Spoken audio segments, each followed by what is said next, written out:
Oh man, very excited here. One Pride is he's kind of MIA right now. He sent me a message saying he was watching some gay porn, which is weird. But anyway, I got Keas here, the K in the Back Talk Brothers. Keas, how's it going, brother? Hey, it's doing good, Dan. Thanks for having me on. Oh man, I can't thank you enough for coming on. Real fast, quick announcement on my recent Week 13 picks video. There was a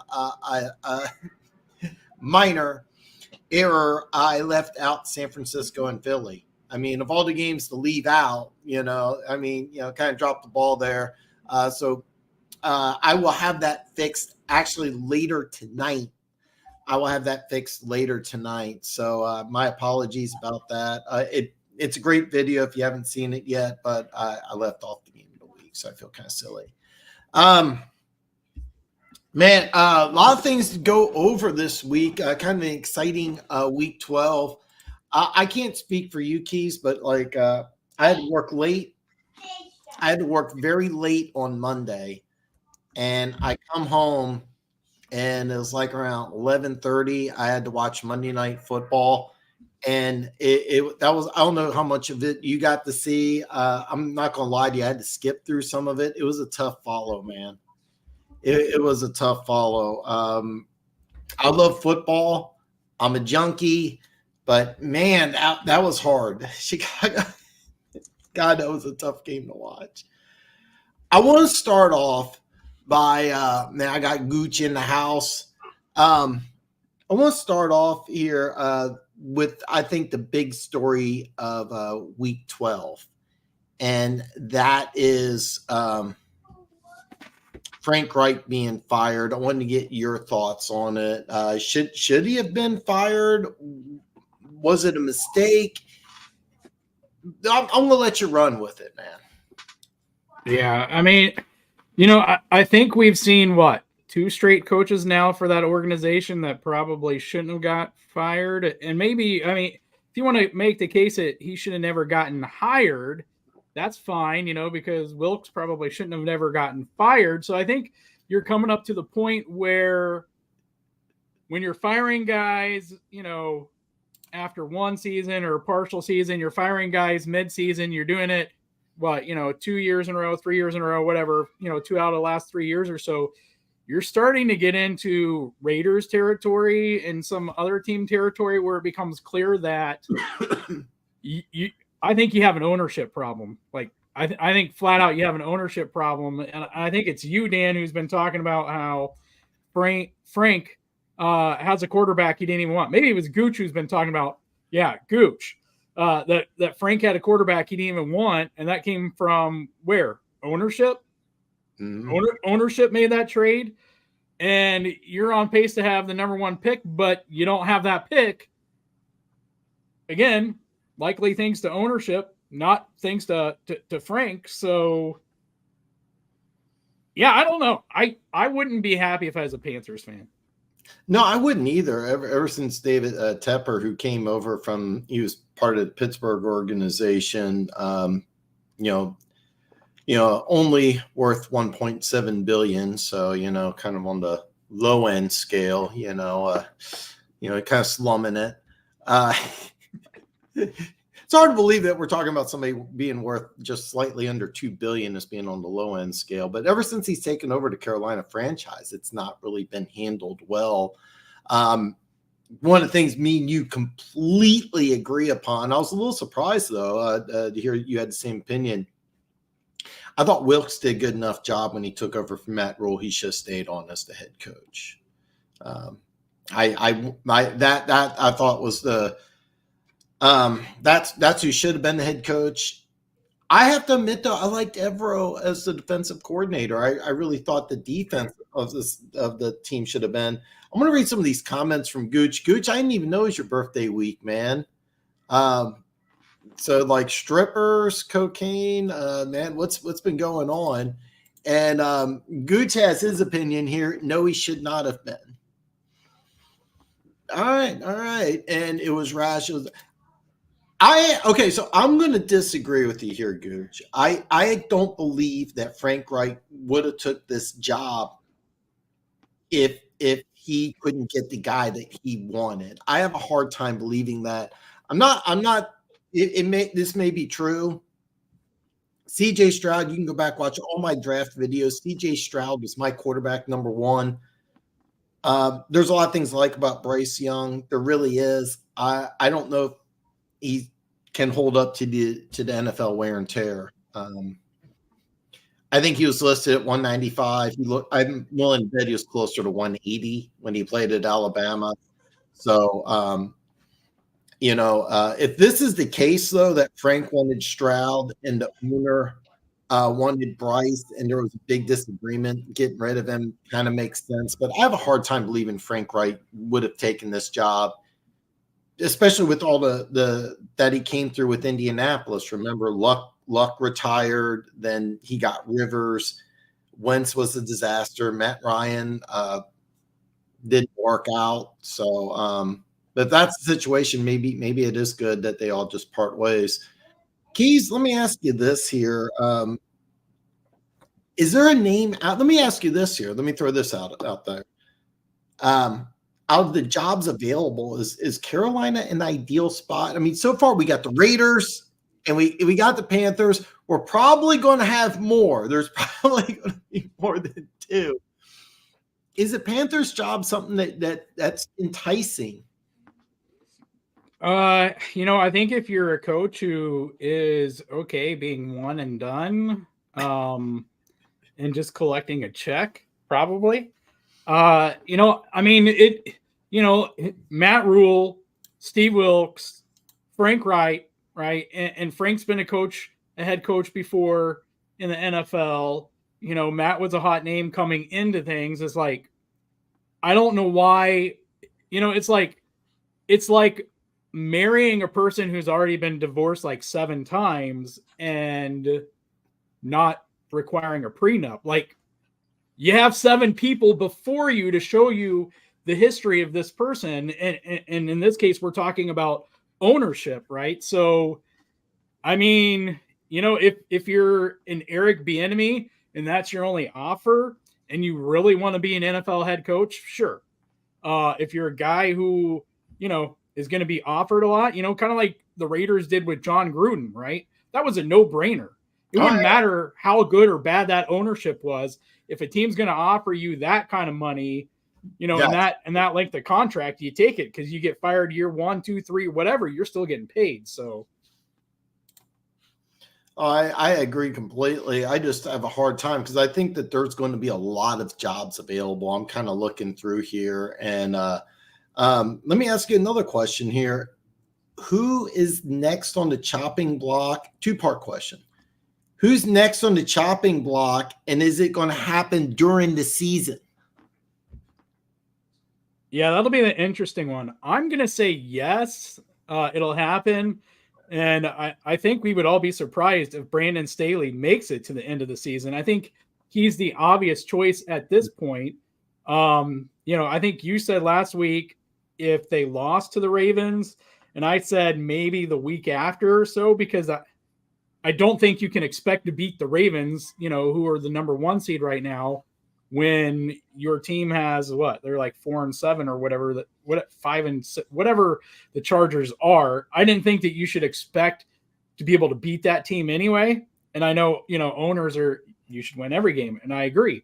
But being realistic about it, I think when the Chargers beat a team that they legitimately, or lose to a team they should legitimately lose to, coming up on their schedule, that's the game afterwards that you fire Brandon Staley, in my opinion. But I think he'll be next.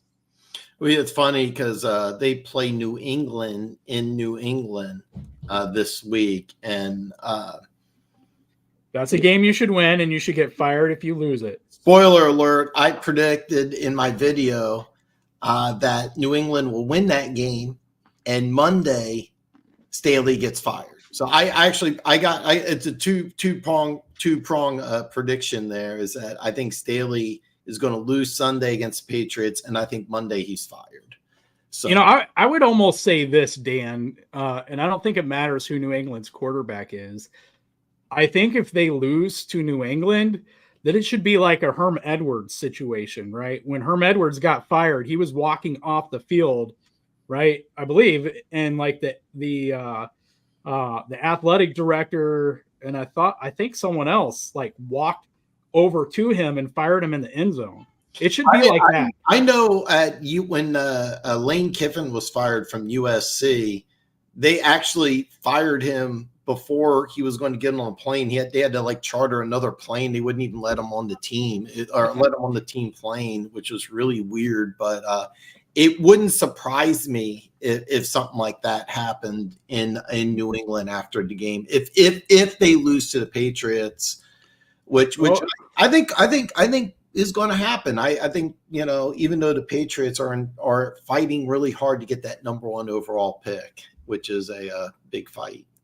So we'll have to see. Gooch says the owner said that he wanted Bryce and he had patience and now Gooch, I remember this. The owner. So if you go back and watch, I did a mock draft every Monday, and I think my first 4 had CJ Stroud going to the Panthers, and then all you kept on hearing more and more about Bryce Young. The owner was adamant he wanted Young. I don't believe that there was a possibility that Frank Wright would have taken that job. And then I have to believe that Frank Wright was on board. I want to believe that. It may not be true. I might just be on crack. You never know. But I do remember that the owner was adamant about this. And this has happened before. You can go all the way back. The owner for the Tennessee Titans was adamant that he wanted Vince Young, and the coaching staff wanted Matt Leinart, and neither one of them really panned out. But Hatter's House 710, go Lions. Very disappointing Thanksgiving Day game. But thanks to the Bears, hard to believe that the Lions are thankful for the Bears. But thanks to the Bears, they still have a 2-game lead in the NFC North. So Keys, let's say the Chargers are available, right? The Chargers are available, the Raiders are available, the Panthers are available. Out of these 3, like which team is most appealing if you're an up-and-coming head coach? We've talked a lot about Ben Johnson. Me and you love Lou Anarumo. The Bengals defensive coach, who should have been head coach this year. Just these 3, and seriously, there could be a lot. I saw something where there could be something like 7 or 8 positions available. But out of these 3, like which one's the best? Which one's the worst? I mean, I think we've talked about it enough on here that each one has their strengths and each one has their weaknesses. To me, it really depends on what you're looking for as a head coach. Like, obviously, if you like weather, then the Chargers is the best gig out there. If you want probably the strongest ownership of them, you're probably picking the Bears. And either of those jobs, though, if you care most about money, the taxes in each of those states is going to be absolutely horrendous. If you care about personal freedom, the laws in those states are absolutely horrendous. I mean, I kind of think Carolina wouldn't be that bad. Yeah, it might be the best mix of all of those, except for, it's like, what's the step forward? Like, if I was a prospective head coach, I would want to hear from the GM, and I would want to hear from ownership. This is what we're committing. Financially, you don't have that number 1 pick next year. So how are you going to put weapons around your quarterback? How are you going to help build this team for the future? What are you going to commit to my success? Because ultimately, if you one and done me like you have the last 2 or 3 guys, that could be my only shot as an NFL head coach. So why should I pick you over, another franchise that might have more stability? No, I agree completely, because I know I know with the Chargers and Carolina, I think there's very little stability there. And I mean, we could argue the Raiders. Out of three teams I mentioned, it's hard to believe that the Raiders of out of those three are probably the most stable franchise. Panthers, Frank Reich didn't need convincing on Bryce Young. Yeah, I was pretty sure that Reich was on board because I could be wrong about this, but if I remember correctly, Frank Reich was involved in the trade up with Chicago. So I think Gooch said until Vegas. I think he meant Chicago because Chicago had the number one pick. Chicago, Carolina did that trade. I think Frank Reich was on board with the trade. I think that he was hired. If I remember correctly, he was hired first. Then they made the trade for Bryce Young, and I really believe that Frank Reich was on board with Bryce Young. But you're right. Owners will come in and meddle, and they sometimes they'll pick the wrong guy. I mean, the Vince Young thing. I mean, looking back now, Vince Young being the number 3 overall pick in the draft looks comical, but there. Well, actually, the ownership wasn't involved. It was Josh McDaniels believing he could make Tim Tebow look like a quarterback. I was watching Monday Night Football last night, and Dobbs threw that touchdown late, and it reminded me of Tim Tebow, where he'd look horrible for 3.5 quarters, and they'd score a touchdown late, and you would think to yourself, oh, we got somebody. We're going to win. We got our guy, and then he looked bad for 3.5 quarters again. Now Minnesota doesn't know what they're going to do, but Slasher, welcome, brother. Hey, now Brian Johnson's going to get head coaching job back off Jalen Hurts, bailing him out every week. Hey, Slasher, let me ask you this here, man. Is it safe to say that Josh Allen outplayed Jalen Hurts in that game? I kind of think he did. I mean, that was probably Josh Allen's. You know, I'd really have to go back, but it may be Josh Allen's best game. I mean, great defense, bad weather, over 300 yards. I think he had 77 yards rushing. I don't, only one interception. Only one. Great game for Allen. Yeah, Allen had better rushing stats than Swift did. He had one more rushing yard and 2 touchdowns. Seriously, it's like there's Bills fans that swore up and down. I get the second playoff game, but the first one where the Chiefs beat Buffalo, I think by 20, and Josh Allen threw the ball at Chris Jones, should have been ejected for that, but you know, he neither here nor there. And there was a ton of Bills fans who were like, "Oh no, Josh Allen's better than Mahomes," and it's like, really? Like people, you know, one thing people forget is that Josh Allen, for his first 2 years in the NFL, was a below average quarterback. I mean, he looked awful his first 2 years. And then Brian Dable brought him along slowly. So, Keys, let me ask you this here. Is there a name out there that stands out that would be good for the Carolina Panthers? I got a name I think that would be on the top of my list. I'm kind of wondering if you're thinking the same guy. You know, my guess is that you would probably say who? Ben Johnson? Is that where you were? You were thinking defensive. I do think Ben Johnson. I do think that would be a good situation. Yeah, I mean, you know, as far as Brian Johnson, I don't think I wouldn't have him even my number 2 in prospective head coaches. So, all right. So then you're probably thinking Eric Bieniemy. Is that where you're? Actually, it's kind of a dark horse, but the guy I'm thinking you absolutely need to talk to would be Bill O'Brien, who coached him at Alabama.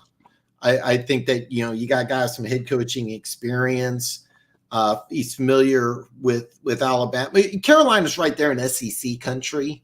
So you have somebody who's familiar, because you're going to need to get guys. You don't have a first round pick. You don't have a third round pick. So you're going to get guys in later rounds. I think it's important that you get a hit. You need a guy that can, be a starter who's a fourth, fifth, sixth round draft pick, and more than likely you're going to get somebody like an SEC country, and that's kind of the way I'm thinking. It wouldn't surprise me if Bill O'Brien, let's just say he got the job, it wouldn't surprise me if there was like 8 former Alabama players that end up signing with Carolina.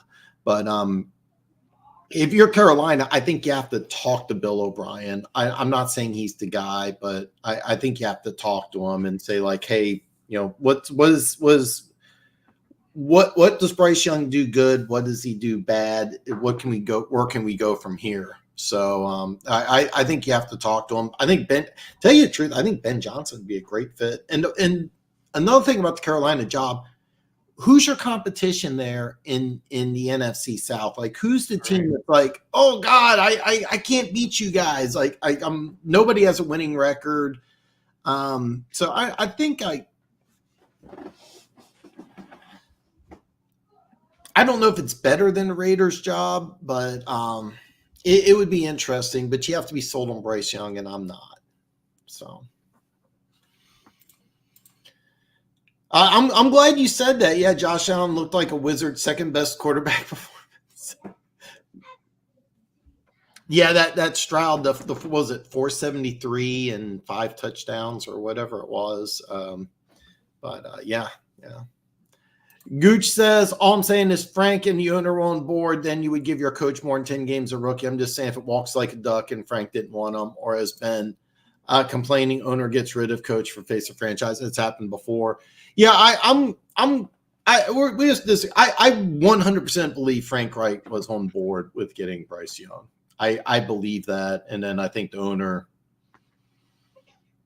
I think he should have stuck with Wilkes. I'm going to say that, and then Frank Reich just looks like it's going to be a disaster. And Carolina, well, hey, look, we got 2 firings mid-season. I mean, what a great football season that we're having. And it is a great season. I mean, I could see it either way, right? Because I think Frank is the type of person who, if that's not his guy, he's not going to be. I don't see him as the kind of guy who's going to be that vocal about it. Probably would be more of a team player and say, okay, I'm going to stand behind my owner and I'm going to stand behind my GM because I mean, he's a guy who's been in the league for so long. I stand behind them; they're going to stand behind me. But I would still even then, it would be hard to not eventually come out and say something. But, again, he still wants to work in the NFL somewhere. So you may never know unless someone has a secret audio recording of him talking about stuff well before the draft. Exactly. And if you're Frank Wright, you 100% have to play ball. You can't trash your guy. You can't sit here and say, oh, I didn't get my guy. You can't do it. But I have to believe that he had to be on board. I don't know, though. Jalen did have 5 touchdowns. No, listen, Jalen Hurts. He looked rough for first part of the game. I mean, did everything that you want a superstar quarterback to do. I mean, I got some disagreement from people, especially in Kansas City. I really thought that for most of the season, Hurts should have been MVP. And then if he would have stayed healthy, I would have voted for him over Mahomes. But he missed those games late. So, and this year I think he arguably is better. So I mean, best record in the league, man. Best record in the league. Great time to be an Eagles fan, man. Great time to be an Eagles fan. And Josh Allen's going back to being Josh Allen, which I said for 3 years. You know what? That goes. That's a nice segue into my next question for Keys, man. I'm going to bring up the AFC playoff picture. Right now, it's very convoluted. The Colts, Houston Texans, and the Denver Broncos all have 6-5 records. The way it works out is the Colts currently have the tiebreaker. Buffalo is 6-6. They have a bye. They're a half game back. Out of these 4 teams, Keys, which one of these teams is going to get that 7 spot, or is it going to be a surprise team? One I missed. Well, I think if we look at, I kind of have to go by my tiers, don't I? I mean, actually, can you bring your? I didn't have time to do it. Can we Yeah, bring up here. your tier? Can we bring up your tiers? Because I Yeah. meant to do that. I had a rough couple days here, so I was not able to get your tiers pulled up here. All right, these are mine. These are not your categories. I have that as well, but Let's bring these up here. Let me see. I wonder if I can blow this up better.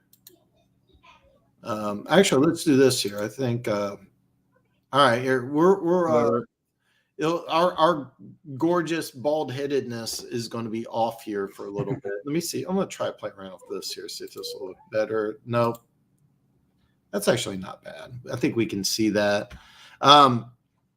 Somebody in the chat, if you can't see this, let me know, but I can read it pretty well.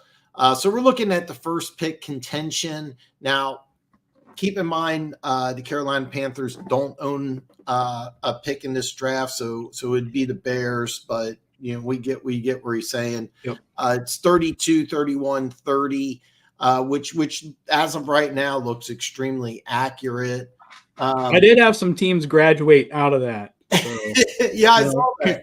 Congratulations to I think the Bears and the Giants. Yeah, congratulations, Bears, Giants. Hey, they won, and so with a win, you graduate. Is there anything that you want to go into a little more detail over that, or is it just really self-explanatory? No, I mean it's those teams have at least 4 wins, I want to say. So I mean it's going to be really hard to do worse than the Cardinals and the Patriots and the Panthers. So it's kind of like a 3-team race to see who is worse and see if the Bears can pick up that number 1 for the Panthers or not. But yeah, I've been looking at more and more mock drafts. Saturday's conference championship games. The main one I'm looking at, not because I'm a fan, because I want to see what Michael Penix versus Bo Nix. Both have been mentioned in the first round. I've heard a few. I've seen very few that have Penix as the number 1 pick, the quarterback out of Washington. He's a lefty. He's got this weird. I can't determine if it's because he's left-handed or if it's just a bad throwing motion. I really want to watch this game. I'm really jacked up because I want to see these two play. I'm also convinced that Bo Nix is significantly better, that he may have propelled himself into a top 10 status, and that, or maybe even higher. You never really know. You're missing playoff teams, and it's a shame too, because the Bengals with Joe Burrow, I think could be as good as anybody. Chargers, tons of talent. Tampa Bay, a couple of years removed from a Super Bowl. The Jets have talent. There's a lot that I like about the Tennessee Titans. Giants, Bears, for me, Washington are just terrible teams here. That's just off the top of my head. Any elaboration you want to have on the teams missing the playoffs here? Yeah, I mean, I think it's pretty self-explanatory. Although it's really hard, because the Bengals did have a good core. They do have a great defensive coordinator, so you would expect that defense, to keep coming on.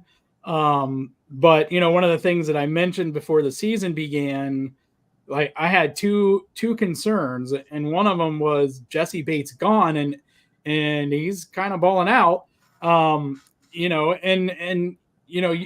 don't think you were necessarily wrong in being confident in Lou and, his use of Dax Hill. I think it's just going to take a while for Lou to get that defense. It's Jesse Bates is a big piece. I kind of said it to explain last year, the Bengals and the Bills. To me, the Bills losing both Micah Hyde and Jordan Poyer was huge, especially come playoff time. They were down to their 3rd string for both of their safeties or something like that. And it's like, I just thought that missing Jesse Bates was going to be big. I didn't expect it to be this big, but I also thought that you would be right. I just think they're really missing it on the defense. And, I thought that Orlando would look better in a Bengals uniform simply because, Burrow has that kind of Manning, get the ball out quick thing. And he has Jamar Chase and T. Higgins who are good enough that he could basically, throw it up in the air really quickly and let them go get it. So I think they're the biggest one, but, I think we had them on there a week or so ago. Chargers are who we thought they were. I think Aaron Rodgers might as well just stop listening to the Dolphin sex sounds, because there's no way the Jets, in my opinion, can realistically make the playoffs now. Kind of surprising from the Tennessee Titans, because, I kind of think of Mike Vrabel as the white AFC South Mike Tomlin. So, and, I think I had the Giants as my number 2 in the East this year, because I really thought that Dable and I'm pulling a Mike Kafka. I really thought that they were going to have this offense being even better. You got year 2, you go out and bring in Darren Waller, and he kind of seemed like one of the missing pieces that Daniel Jones needed last year. Maybe in hindsight, letting us have Richie James might not have been the best decision for them. The whole Saquon thing, how that played out, so yeah, I mean, those two would be the most surprising for me. Like, if we talked to, before even preseason began, that the Bengals and the Titans wouldn't even really be that strongly in contention for even a wild card. Yeah, looks like we have One Pride 40 who has joined us. Man, One Pride, what's up, brother? What's up? Man, hey, listen, you're late, but I'm glad you're here, man. How's your weekend going? It's going pretty good. MSU got their new coach. A little disappointed in my Lions, but we hanging in there. Hey, well, hey, listen, I'm glad you're here. We were going to go with the kind of a little Keys was going over his picks here. We were talking about the Carolina Panthers firing Frank Wright. One thing I was going to point out about this is that what really scares me as an AFC fan is Cincinnati Bengals. They're 5-6 right now. Okay. Mm-hmm. Let's just say they lose out. They go 0-6. They could be 5-12. They could potentially get a top 5 pick with Joe Burrow coming back. And I'm kind of looking at that and I'm thinking to myself, God, what would happen if they add a great draft pick here? I mean, this could be it's very possible that could happen too. Browning's just not the answer, and plus he's a backup. If you get a top 5 pick, if I'm the Cincinnati Bengals, I'm selecting Joe Alt. Well, they're set at tackle. I mean, they got Jonah Williams and they got Orlando Brown on a 4-year deal. Who you think they need then? You know what I think they're going to do is I don't think they're going to sign Higgins. I think they're going to go wide receiver, and there's some good ones. I think that they'll end up getting a stud, and they'll let Higgins walk and try to keep Boyd. That's kind of what I think. There's no way they get Marvin Harrison. I mean, he's a top 3 pick. No. Keon Coleman, maybe. The guy that so I'm really excited. I'm going to watch Washington and Oregon Saturday. I got the game on DVR. Mm-hmm. I don't know his last name, but the University of Washington receiver, Rome something. Oh, yep. Amazing. Most years he's the number 1 receiver in the draft. Just you got Marvin Harrison. So yeah.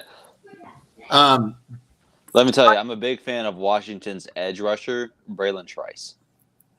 Well, it's going to be a fun game. It's going to be a fun game. Out of all the games, spoiler alert, I got Alabama beating Georgia, but I really, really, really can't wait for Washington, Oregon, because I think we're going to see two first-round quarterbacks duel it out. I think it's going to be a fun game. I wouldn't be surprised if Oregon upsets them. I'm not even sure if you really consider it an upset, though. No, I think I haven't looked, but I think they're favored. Slasher says Frank can always come back to the Eagles next season. I'm sure Sirianni would love to have Reich as his offensive coordinator. I don't see him getting head coach job in the immediate future. Slasher, 100% correct. That's exactly what I think Frank Reich does. I think he goes back to Philly. I think he's the offensive coordinator. He is not getting head job, at least in the NFL, ever. I think. Which is crap too, because he kind of got shafted by the Colts and now the Panthers, because first of all, didn't you say you wanted to draft Stroud? So it was kind of funny because we talked about this at the beginning of the show, but you're busy.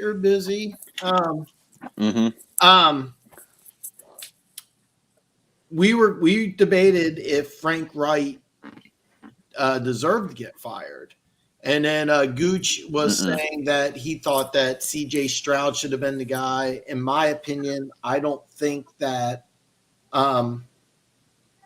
Frank Wright would have gone along with this job because he was instrumental in this trade. I think he was instrumental in picking Bryce Young.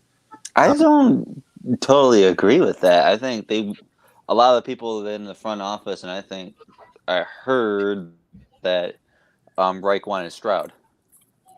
That you're not alone. Gooch was just saying that. Again, we don't know this answer. You have to go along with it, but I just don't think that he would have gone along with it, taking the job. But I think the owner wanted the owner wanted Young, right? The owner was adamant, yeah. Yeah, the owner wanted Young. I think the GM was on board with it too. I think so much miscommunication in it, and I'm pretty sure that job is probably the least attractive job on the market right now. Well, let me ask you this here, because there's only two. What will be the next head coaching job that will come available? And will it become available during the season, or will it become available at the end of the season? Like, who you think there's going to be another in-season fire? Yes. Oh man, that's a tough one. That's a good one too. I mean, I wouldn't be surprised if Rivera goes in the season, but I'm not really sure. Bears don't fire anyone until at the very end of the season. So I'm gonna go Washington, maybe.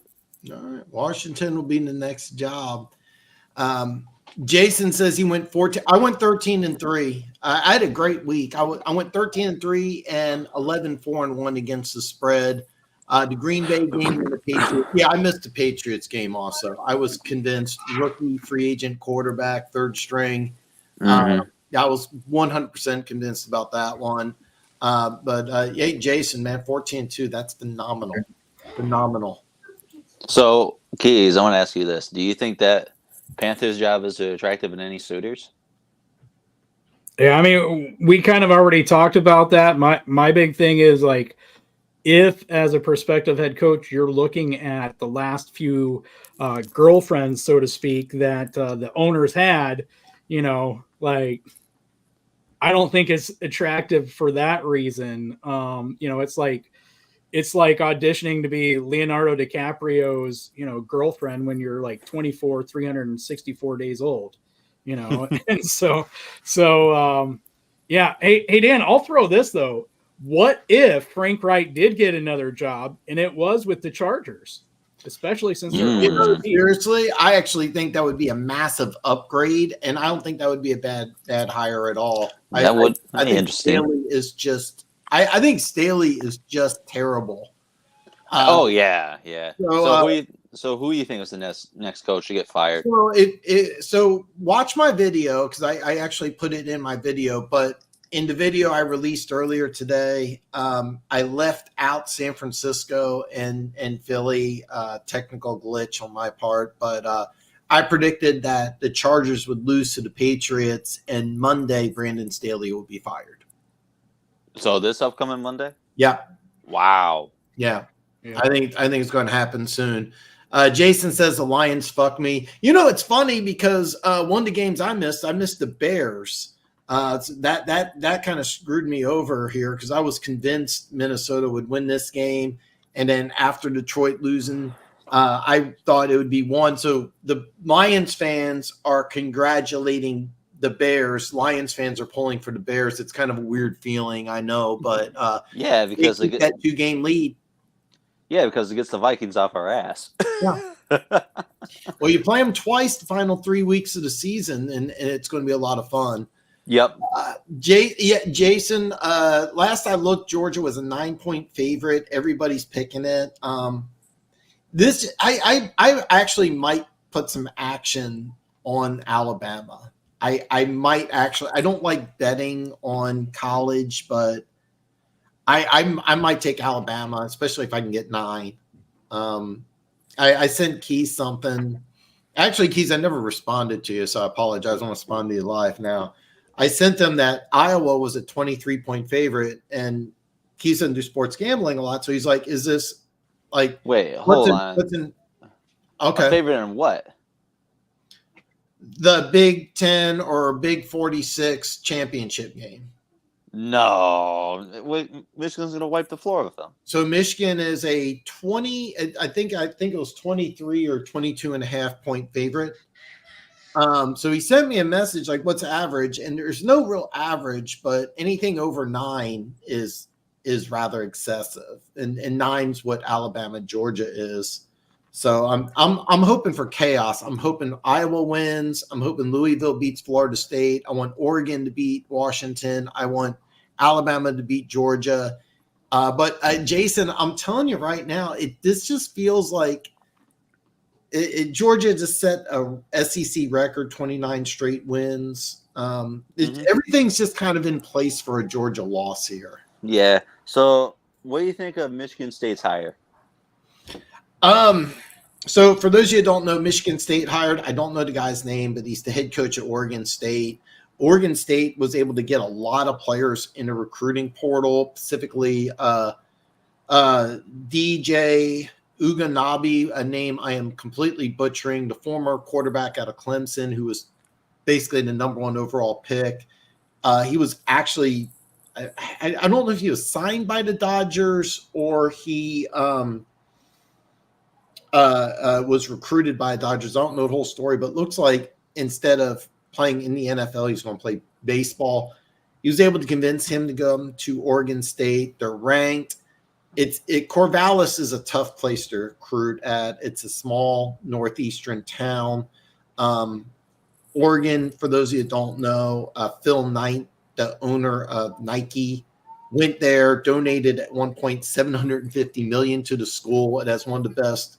At one point in time, Oregon had the top sports medicine facilities in the world. Are you talking about Oregon or Oregon State? Oregon. Okay. And so Corvallis is just a tough place to recruit. And for him to have success there, to bring in guys to the transfer portal, East Lansing is a much more appealing place than Corvallis. Right. Well, plus is beautiful though. Plus, a lot of people believe that if the Pac-12 wasn't just about to blow up, he'd probably stay at Oregon State. Probably. I mean, there's a lot of talent on that Oregon State team. I was kind of surprised. J-Ro, J-R-I-O, go. Hey, listen, we didn't even talk about the Rams. I predict that they're going to win this week. If you didn't watch, my video's in the description below. And after the show tonight, I'm going to Michigan. I can't see Michigan. I'm going to go ahead and change the video and include San Francisco and Philly. My mistake here, but I did include the Rams. And that NFC playoff picture is going to be a lot of fun. We do need more Rams fans here. Ron, since So, Jason, Ron's going to lose the general manager position, no question about that. So I do think that. You took the Bears? Wow. Yeah, I don't see that at all. I Yeah. really don't. And Michigan will win it all. No, I can't see them getting past Georgia, but then again, I might eat my words on that. Well, I mean, they got to get by Iowa. I'm cheering so hard for Iowa, but I don't. Yeah. I So do you got a think? soft spot for Iowa. I've always had a soft spot for Iowa. I just anyway. I really like Iowa. I've been to Des Moines several times. I also kind of like Iowa State, but Iowa State's one of those underrated college football rivalries. It's a real good one. It's a fun one. But Jason, Michigan will win it all. No. Wouldn't it be great if Michigan won everything and then Harbaugh leaves for the NFL? What a great story. I think he might. I'm not sure. It's a real possibility that Jim does go with the NCAA hating him. Will Michigan end up hating him? Not Michigan. I'm saying like the NCAA is just trying to force him out. This has happened over the years. One of my favorite 30 for 30s is the SMU Pony Excess story. And Ron Meyer got wind, and he was public about it. He says, I got wind of the SMU deal, and I knew about everything. So that's why I took the Colts job.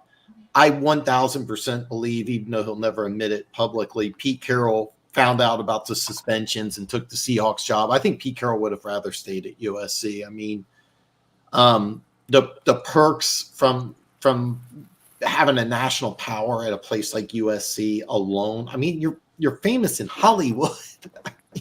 Well, the thing, I just have a hard time believing if there wasn't sanctions that he would have stayed there in Southern Cal. Mm-hmm. Because I feel like a college football coach is probably a lot harder than a pro football coach, in my opinion.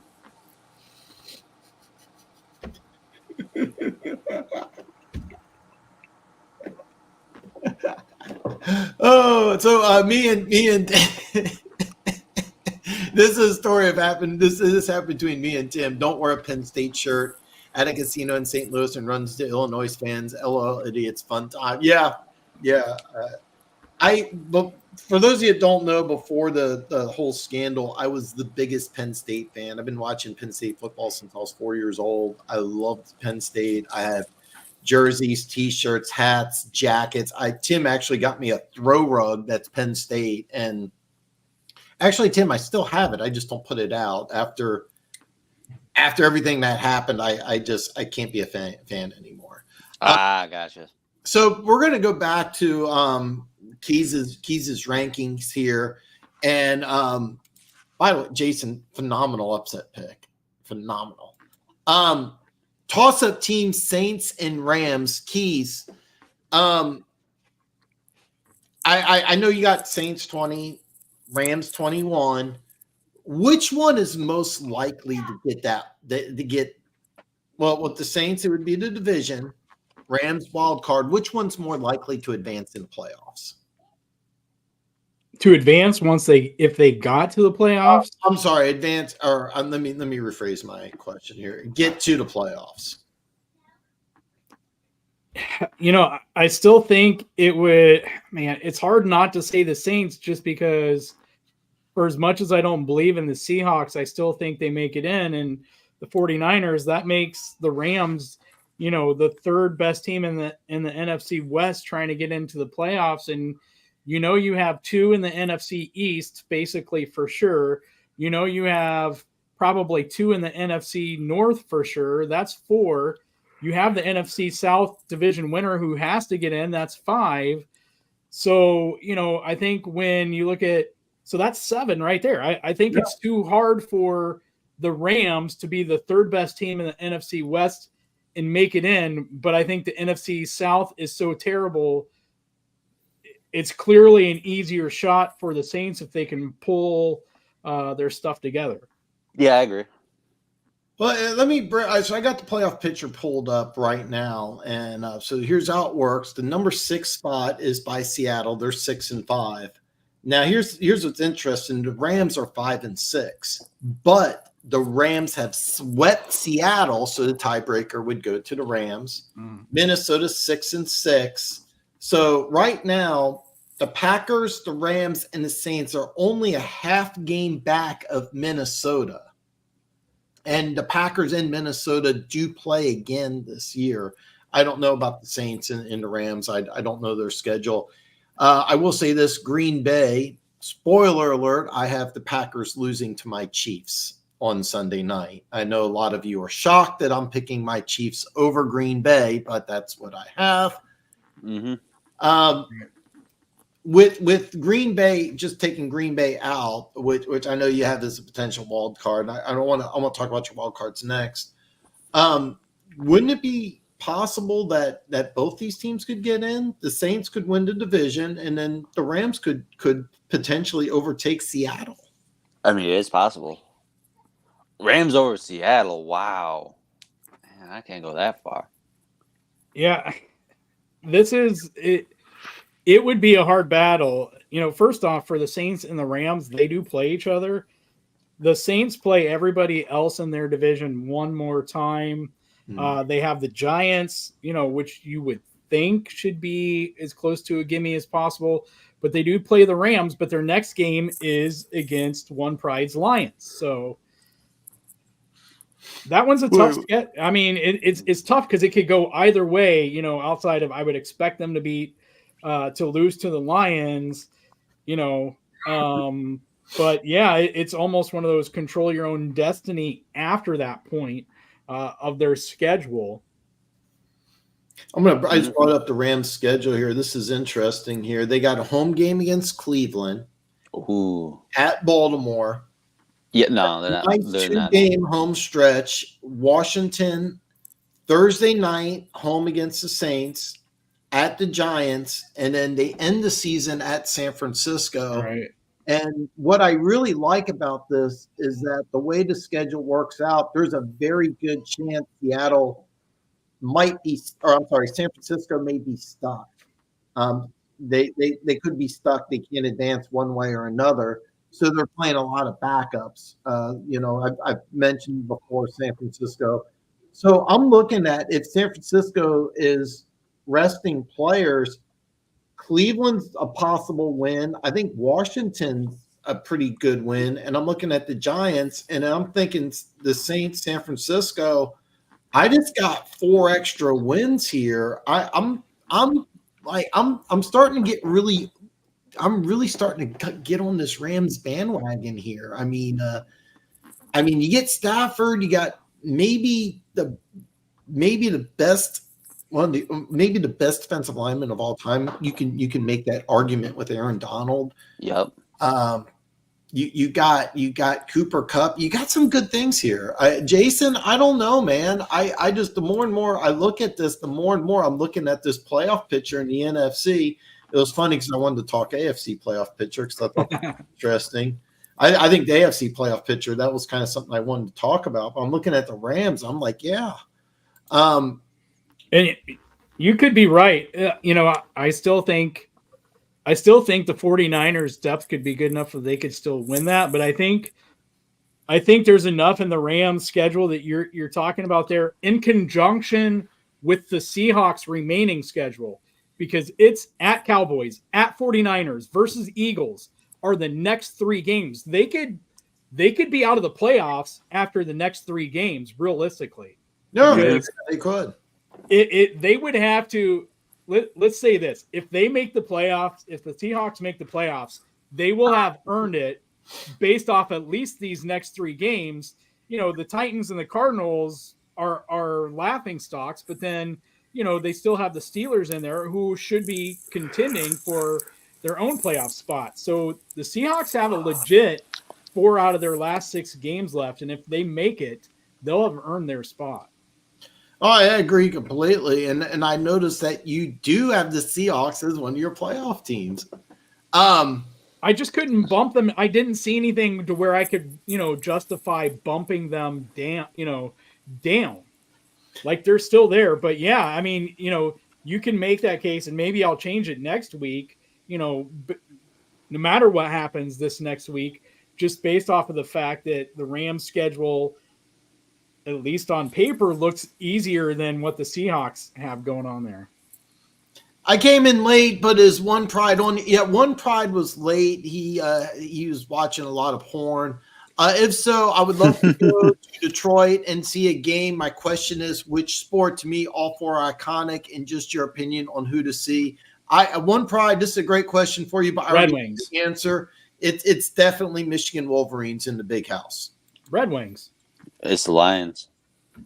All right, so he there were some audio issues. It was Wolverines, Tim, but it sounded like Lions. Jason, I'm not going to ignore this at all, but I want to ask Keys about these potential wild cards, and he has the playoff teams as the Vikings. So I'm not going to talk for Keys, but I'm definitely going to answer this. I'm going to say for Tim, I probably see the Lions.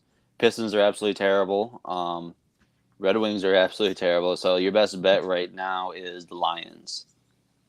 So Tim, just so you know, I know there's some audio issues, but he said the big house, and big house is definitely something. Okay. Boo.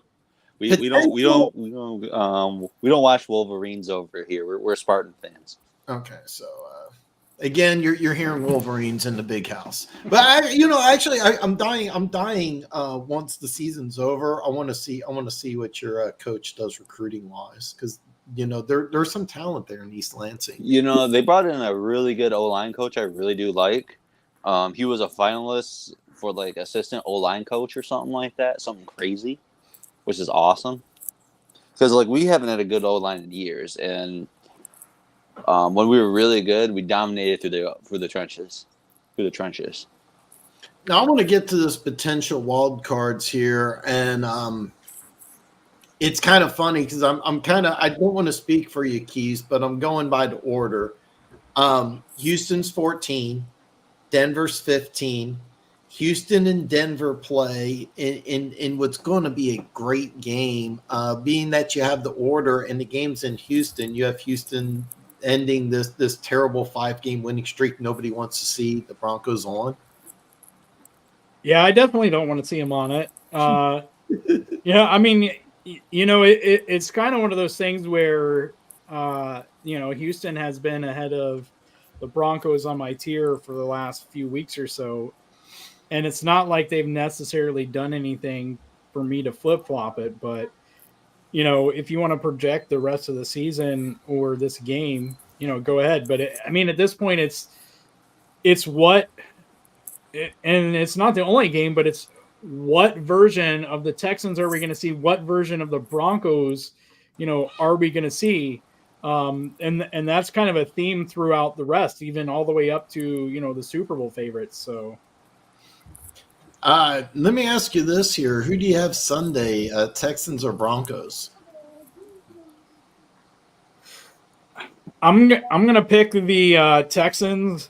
I think D'Amico Ryans should have an answer there. And also, as a Chiefs fan, I want the Texans to win this game as well. So I'm really geeked out to see this game here. So out of these potential wild cards, I know you got them in order here, and whoever wins between the Texans and Broncos, because that just makes this playoff picture a lot more interesting. Because both the Colts, Texans, and Broncos are all 6-5. The Bills are 6-6. Out of these 6 teams, which one is most likely to make the playoffs? I think part of that is going to come down to what happens with the Chiefs. Where are they at when the Chiefs and Raiders play the last week of the season? Because if I think, as you've said before, Dan, your prediction was that the Chiefs will have clinched the number 1 seed and be resting starters for that week. And if that's the case, if you look at the rest of the Raiders schedule, you have Vikings at Raiders, Chargers at Raiders, Raiders at Chiefs, Raiders at Colts, and Broncos at Raiders. Like, you could kind of make a case that if Kansas City is indeed well, they shouldn't be resting starters when that game's played. That's a Christmas game. Yeah, I kind of got that. I got that mixed up here too. I was thinking, yeah, that's the Christmas game, and then afterwards they play Cincinnati. I believe there's one more after that. I actually, isn't it Raiders, Bengals, Raiders? For the Chiefs? Yeah. Is that well, right? we just played the Raiders, so all right. I'm on drugs here. I've been saying that for weeks. For the Chiefs, it's Packers, Bills, Patriots. It's Packers, Bills, Patriots, Raiders, Bengals. Okay, Bengals is the final one, so hopefully we're resting starters. There'll be a pair of backup quarterbacks at Arrowhead for Chiefs and Bengals. And everybody who spent all that money on tickets to see Burrow and Mahomes playing for the number 1 seed will throw Can up. you imagine there's a family in Cincinnati going, we spent $600 of our spaghetti chili money to go to Kansas City. Well, if they have $600 allotted for that, they're wasting their money. Like, just put a funnel, inside your toilet, because you can get it a lot. You can get that Cincinnati chili. That is just awful. Yeah, I'm gonna go off subject here. Somebody told me about this a few years ago. Apparently, people do this all the time. I think it's insane. Chili with cinnamon rolls. What the hell? Yeah, apparently this is a common. Keys, have you heard of this? Is this like a yes? This is 100% a Midwestern thing. Which I'm surprised you've never heard of it, Dan. I just found out about it, and I don't want to insult this very nice lady who told me about it. But I if you looked at her, you'd be like, really, you really. Maybe you should try something different, and I'm gonna leave it at that. But this is something that go to basically any Midwestern school. This was served to us from elementary school onward. Wow, I just found out about it like 2 or 3 years ago, and I was floored. But really, yeah. Okay. One Pride. Apparently, is this what you have for dinner every night? Some cinnamon rolls and chili? I thought it was more of a you thing, man. No, man. You know what? A couple of years ago, it was about 200. You know what? The true story. I had a terrible night last night, and this was the 4th time all year I've eaten fast food, and I had Taco Bell. I got $12 worth of Taco Bell, and I was still hungry, and I paid for it this morning. I definitely paid for it this morning. For those who don't know what Dan's saying, he made some Cincinnati Skyline chili. Yeah, you know what? Seriously, it tasted delicious. I'm not gonna lie, it tasted delicious. I was just frustrated because I paid $12 for it, and I got some extra, and I ate it all, and I was still hungry after I ate it. That's in the Ohio special. You made the Ohio special. That's what it was. You made some Cincinnati Skyline chili and took the Browns to the Super Bowl all at the same time. It took the Browns to the Super Bowl. You know what I did is this is a true story. So I had the day from hell, and I was like, look, I'm hungry. I want to eat something hot. I went to Taco Bell. I got a bunch of food, came home, and I turned on Bears Vikings. So after the day from hell, I ate Taco Bell and watched maybe the worst football game I've ever seen. Actually, you know what? It was kind of entertaining towards the end, but I was like watching this, and I'm like, oh my God. Let me tell you, Dobbs looked terrible in that game. Well, they're on a bye this week, and Kevin O'Connell. I didn't have time to put this in our chat, but it's up for grabs now. Nick Mullins, he was a guy that I really liked when he played a little bit in San Francisco. I thought he might get some more opportunities. I don't know what the story is, but there's a lot to like about Mullins. They're going to look at Mullins. They're going to look at Dobbs, and Justin Jefferson's going to come back from injury, and they could make some changes at the quarterback position. When he threw that pass to Hawkins and he scored the touchdown late, I was thinking to myself, like, it reminded me so much of Tim Tebow, which was just, he would look so terrible, and then he'd come up that fourth quarter win, and I really thought they were going to win that game, and then Justin Fields threw. If you missed it, it was a beautiful throw, and DJ Moore late to set up that game-winning field goal. Also, the Bears defense was on fire that night too. Okay, I disagree. I think Dobbs was just bad. Really? I didn't. Dude, they were just putting constant pressure on him. I thought it was just a bad offensive line. I thought it was bad quarterback play. I didn't think it was the Bears. But I will say this: Sweat has added to that team. I mean, he really has added to that team. I am impressed. But One Pride, let me bring this up here. Potential wild cards here. We got Houston, Denver, Green Bay. Green Bay's the only team that you're probably familiar with. The Raiders, the Browns, the Colts. Which one of these 6 is going to be a wild card team? Out of all of them? Yeah. Give me them ponies, man. You know what? I have been saying this. For those of you who don't know, Jonathan Taylor is going to be out for a couple weeks. He's got thumb surgery, but oh, wait a minute. You said ponies. You talking about the Broncos or the Colts? I'm talking about the Broncos. I just call them the ponies on the side. Nobody wants to see Denver, so I call them the glue factory. The glue factory. Slashers, Brandon Staley going to be done in the NFL? I really do. I think he'll go back to being defensive coordinator. I really do. But to tell you the truth, it wouldn't surprise me if he goes right back to the Rams. It wouldn't surprise me if he goes right back to the Rams. Maybe not defensive coordinator. I think he's the former defensive backs coach. I'd have to look it up. Also, Dan, you might be eating crow on the Sean Payton hire.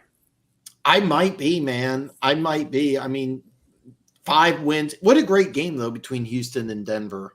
By the way, do check out my picks video. However, after I end the live stream, I'm going to put the San Francisco 49ers game back into it. Error that I admitted that. But the rest of the video is fantastic. Playoff teams. Yeah, I'm seeing a lot of I was seeing a lot of linebacker coach for Staley. Is linebacker before defensive coordinator? Like, he was secondary coach at a couple places in colleges, but it looks like it's been more linebackers coach with the Bears. He's outside linebackers, Broncos outside linebackers, and then went to the Rams as defensive coordinator. Yeah, he doesn't have a. By the way, guys, your jaw's going to drop for this one too. So I listened to a tweet from Pat McAfee, and he's saying that Aaron Glenn is getting looks for head coaching jobs.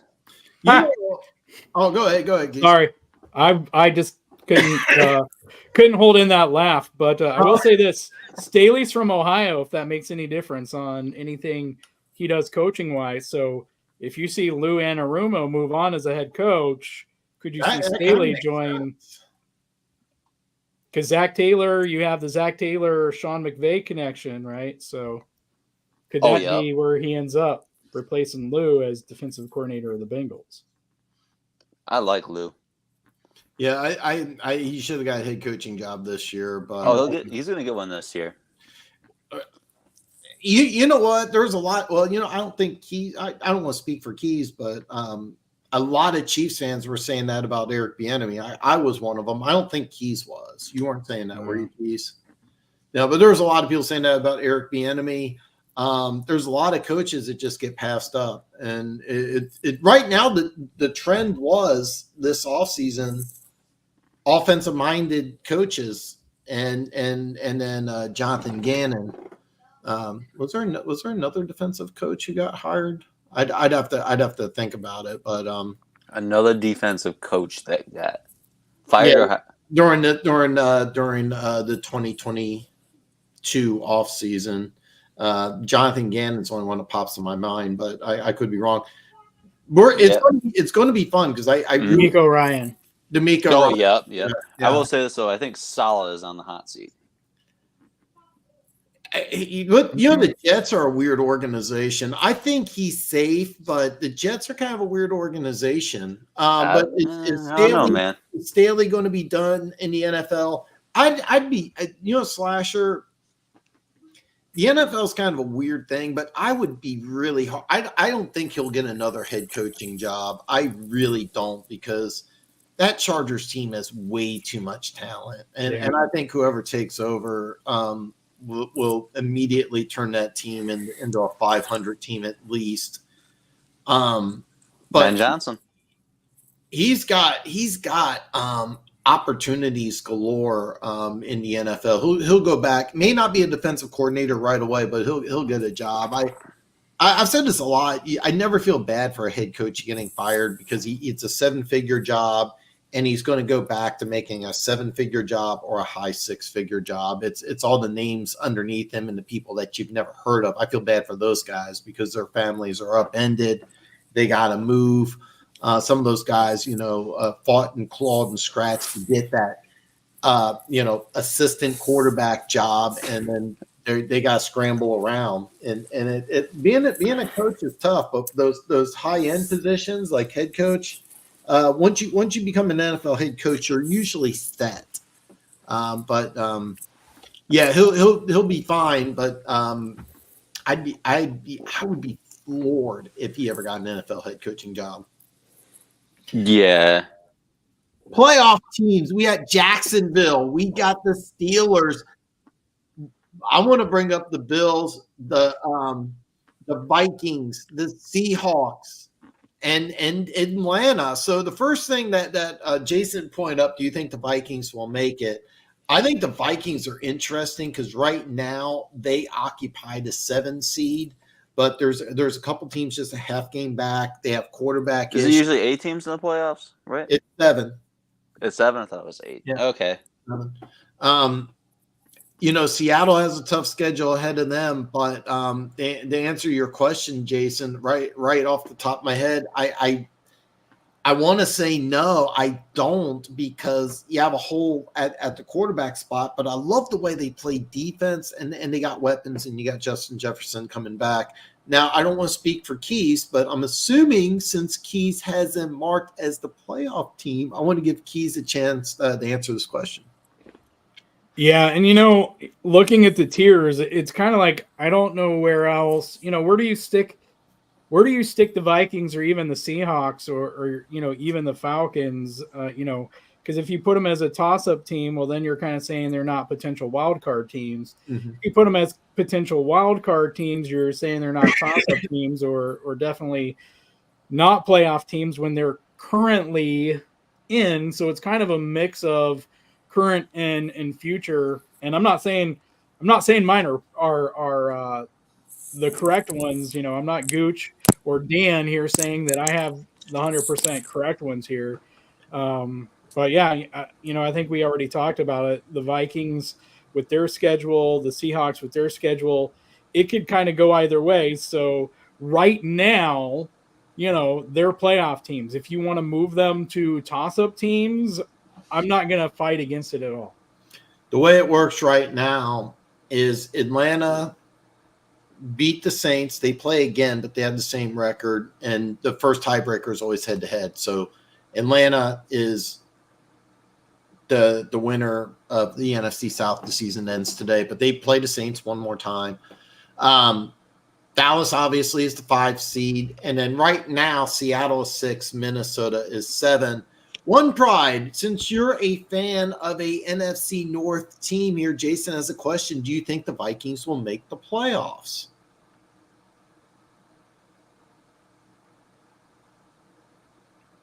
One Pride.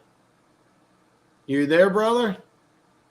All right. Well, I think the answer that he would say is that he does think the Vikings are going to make it, and the Vikings will beat the Lions in the playoffs. And so that's what we're looking at right now. Is the Vikings will beat the Lions? One Pride says it. And we lost One Pride here. Yeah. Jason, you put the Vikings there. You scared One Pride off. Anyway, I think he's having some technical issues. So, but the answer, yeah, I'm going to say no. But I mean, as of right now, they're the 7th seed, and they got. I love the way they play defense. It's so much fun to watch. I'm an old school guy, so I love that defense. It's fun. It's creative, and it's kind of a. God damn it! I had a brain freeze. The defensive coordinator for the Vikings, former Dolphins head coach, sued the NFL. Brian Flores.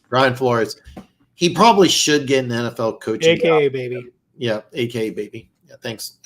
I can't believe that was a bad one. I mean, that's kind of the thing, though, right? Like the teams that are on there for playoff teams, I believe I have it all correct, are teams that, well, yeah. The Bills. Maybe I was wrong on the Bills, but no, yeah, the Bills are that was going to be my next question. Bills currently occupy the 10 spot, right, but they're only a half game behind the Colts, and because they're on a bye, technically, the Colts, no, Houston or Denver is going to win. I mean, both of them can't lose. I mean, the game could technically end in a tie, which I would love. I mean, that would be so much fun.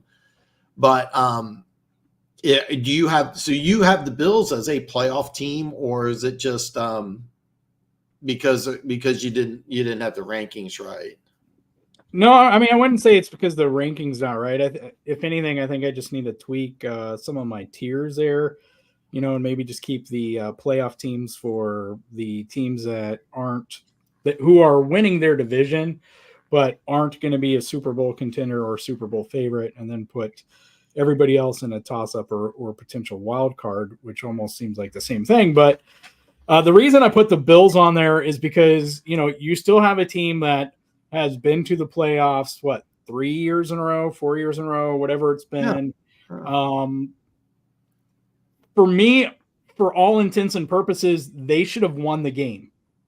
This is like the second week in a row, and I'm not taking anything against away from the Eagles, but the Bills should have won this game. I saw enough because of that I do still think that they have a chance to make the playoffs. So that's why I put them there, especially as I'm ranking the teams.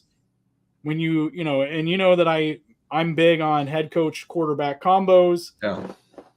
Sean McDermott, Josh Allen, for any frustrations on there, I got to put them ahead of the other 17, 18 teams, whatever it is. I let me ask you this here. This kind of my opinion. I want to know if you agree here. Jags, Steelers, Bills, Texans, Broncos, Raiders, Browns, Colts. Is it safe to say the Bills got the most talent? I think it's close between the Bills and the Jags. Mm-hmm. I don't know. I think it's close between those two. Yeah. For me, I think the rest of them are close. I think the rest of them are closer to each other than they are to the Jags and Bills. I'll say that. Yeah, so the Bills, here's the deal. The Bills played the Jags earlier and Jacksonville won, but to me, it was one of those things. The Bills clearly had the better team. They just kind of choked. The Bills should have beat Denver. The Bills should have beat they should have beat the Eagles. This is kind of a no-brainer here. Talent-wise, they have more talent than all the potential wild cards. I would put their talent level when healthy above Jacksonville. They're not healthy right now. So that's kind of where we're at. But Dad. Oh, that's all right. I'm glad. Are you all right? One Pride? Did you? Yeah, I'm good. He ate some Taco Bell, so I think that. So One Pride. Jason had a question.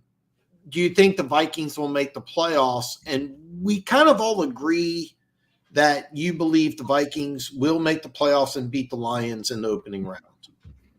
That's a good joke. No way.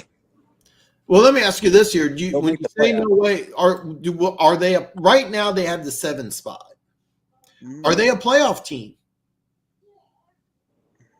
Well, who could possibly take that 7th spot right now? Maybe Green Bay. So here's the deal. So they're 6-6. Green Bay's 5-6. The Rams are 5-6, and the Saints are 5-6. Yep. So let's do this here. Are the Vikings will the Vikings make the playoffs? If not, which team do you think would take that 7th spot? Out of all of them, I probably would say the Rams. I would not want to play the Packers right now. So, will the Vikings, or everything said and done? What's your prediction here? Jason asked, "Do you think the Vikings will make the playoffs?" Yeah, it's possible. All right.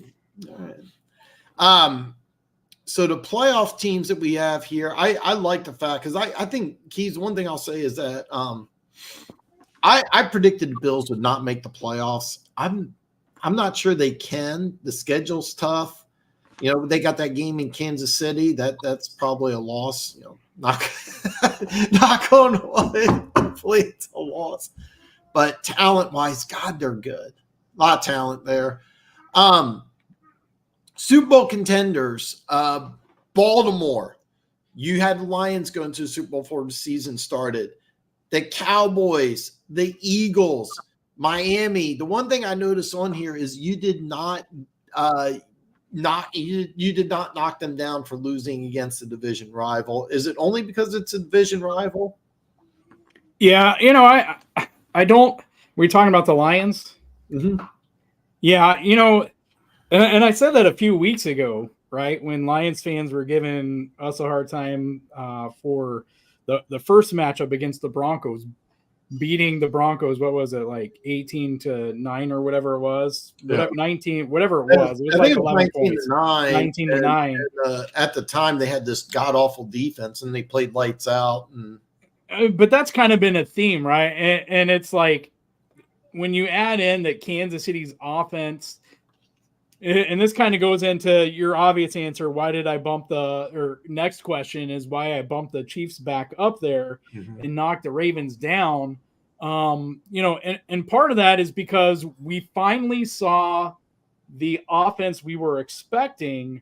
And it wasn't like it was against the Bears, necessarily the Bears defense.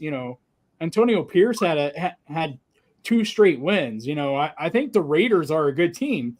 That's why I have them in there at 17 as a potential wild card.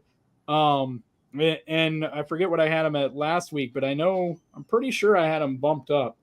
Let me click here really quick and see. No, I had them at 17 last week, but I didn't move them down after they lost to Kansas City, because they had, the offense looked good. I thought it looked better than it had with Josh McDaniels there. We were talking about this during, when you were doing your game, the live stream during the game. But we saw the Chiefs offense that we were expecting. And so one theory that I had was, Andy knew at some point, he was hoping he wouldn't have to do what he finally did with the offense. He was hoping to get through as much of the season as he could before going there, but it felt like it was like, okay, now that we got to 3 losses, it was kind of, I'm going to do this as long as we don't get to 3 losses. We got to 3 losses, and now I say, all right, now I have to, finally do make the adjustments that they made on offense. Now, maybe I'm premature on this. We still have to see the Chiefs versus the Packers. We have to see the Chiefs do this again. I'm a big show me guy. But I still put them on there because my thought was this was what Andy was doing. I do not mean more CEH. And so, it's kind of a little bit of each there, but yeah, for the Lions, it's like I said, way back when that first game against the Broncos, divisional opponents are almost always tougher, even when, on paper they shouldn't be. So I'm not knocking the Lions for that. The Packers, are starting to get things together. I'm still not sold on LaFleur or Love, and we've had this conversation for a couple of years now. I'm still not there yet. And so, but it's a big matchup this next week, and we should have a pretty good idea, who the Packers are. That's a common opponent now for Kansas City and Detroit, to kind of judge the two teams by, in my opinion. And I don't think that Kansas City is going to come out and curb stomp Green Bay. I could be wrong, but I don't think Kansas City is going to come out. If I'm wrong, then I'm definitely right on Andy Reid with what he was doing with the offense. But I don't think so. I don't think that Kansas City is going to come out and curb stomp Green Bay to where everyone says, well, how did Detroit lose to Green Bay and Kansas City just killed, Green Bay? But even if that were the case, it's the NFL. Broncos, though. Anything can happen. Yeah, but you lost the Broncos, though. It's almost the same exact thing. You know what I mean? Because if the Packers get hot, just like the Broncos are, I mean, the loss doesn't sting as much. You know what I mean? But you have to realize Green Bay with 2 straight wins, and they hold the tiebreaker over the Rams. So they're only a half game away from the Vikings. With a win, they'll be tied with the Vikings. I believe the Vikings beat them earlier, but they play one more time. So there's a chance with a win that would give Green Bay a very, very good chance. With a loss, it doesn't eliminate them. So I mean the Packers, but here's the deal: 5-7 is never a position that you're wanting to be in if you think you're a playoff team. And I think going into the season, Green Bay believed that. I didn't, but a lot of Packers fans were thinking that. They were also thinking that Jordan Love would be the next in line. The Brett Favre, Aaron Rodgers, input Jordan Love. I've never been a fan of that. Connor, welcome, brother. I don't recognize the name. What are we talking about? So on the live stream, all questions are answered. Anything goes. I got a longtime subscriber in One Pride. He's been following me for a long time. He's asked me to come on because he wants to talk football. Keys has a channel, Back Talk Brothers. It's a phenomenal channel. If you go into my community tab, there's 2 channels. One's the Luke G and Luke G Field Review. He's a Lions fan. The other one's Back Talk Brothers. These are 2 channels. I think they're both football experts. So on this live stream, what we have been doing the last couple Tuesdays, doing power rankings. This is my fault because I had the Monday from hell. I wasn't able to release my power rankings, which I normally do Monday morning. So Keys has his power rankings up. That's what we're kind of going over is his opinions. On this live stream, all questions are answered. Anything goes. Whatever you want answered. I do sports betting. I'm a sports betting expert. I'm an NFL expert. Keys, I will match Keys' football knowledge. By the way, you argue with Keys about something, he'll have like 19 charts, stats, websites that he could pull up that will defute anything. One Pride 40 is a longtime Lions fan who just said, hey, Dan, let me come on. And I'm like, hey, man, listen, you've been guest on my show for several years. You want to come on, you want to talk football. So Connor, anything, if you have a question, I got an answer, brother, man. I talk all 32 teams. By the way, guys, Dan's OnlyFans is in the comments. Oh, yes. Cyber Monday special all week long. Yeah. And by the way, when Keith says that Andy Reid finally opened up the offense, it means more CEH is what exactly is what Keys means. Because Keys like you may remember that Saturday Night Live skit, more cowbell. Keys is like that, more CEH. How about more rice and more gray? You said you put that in the chat, and I completely agree. The offense looks so much better when Rice has got to learn to catch the ball, but Noah Gray, he's I don't know if it's an injury thing or what. We really see. I like Noah Gray a lot. Really like Noah Gray a lot. So out of your Super Bowl contenders here, and I know I can read. Baltimore's at 3, Miami's at 7. Which one? Because you got 3 in the NFC, so you got 2 in the AFC. You're here. I'm pretty sure I'm just all I gotta do is read 3 and 7 here. Which one's more likely to knock Kansas City out of the playoffs here, or is it one of these other playoff teams here? Maybe Buffalo comes into Arrowhead and the table jumpers go nuts and maybe Jacksonville. I'm letting you know UCF Jaguar has made it adamant that they like the team that he circles is Kansas City. That's the team he circles. So, I mean, I think that that makes sense, but I think it has to be. I still, and I understand you have your reservations with no Mark Andrews, but I think it still has to be the Ravens. They were my number 1 last week, or number 2. I don't remember what I had them, but they got bumped down, and not necessarily. Yeah, they were my number 1. Not necessarily, a big thing on there. They could just as easily be back up. And like I said, I could have left them up for another week and waited till Kansas City played Green Bay. But to me, I think that this wasn't just a game. I think it was finally a concerted decision by Andy. Okay, we have to actually go back and do this instead of stubbornly. I'm not talking about CEH. Instead of stubbornly, trying to push all of these players who weren't. And again, Dan, I know you know what I'm talking about when I liken back to Steve Spagnuolo last year before the bye. Juan Thornhill comes off of a season-ending injury. He starts out last season. He's much better athletically than Daniel Sorensen, who came up with clutch plays for the Chiefs for many years, but he's long in the tooth. You want to start. He's long in the tooth, but he was starting over Thornhill, and maybe the first couple of weeks it made sense, but as the season went on, midway through, it seemed like Spags was just trying to get to the bye like he did every year and make his adjustments.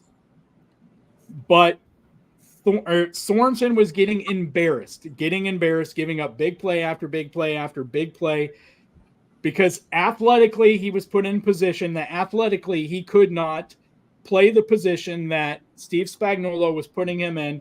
It got to the point where the national press was asking them every single week. It's my opinion he was trying to get to the bye to make those adjustments, but the press kept hounding them. It was getting so bad that they had to make the switch before the bye week.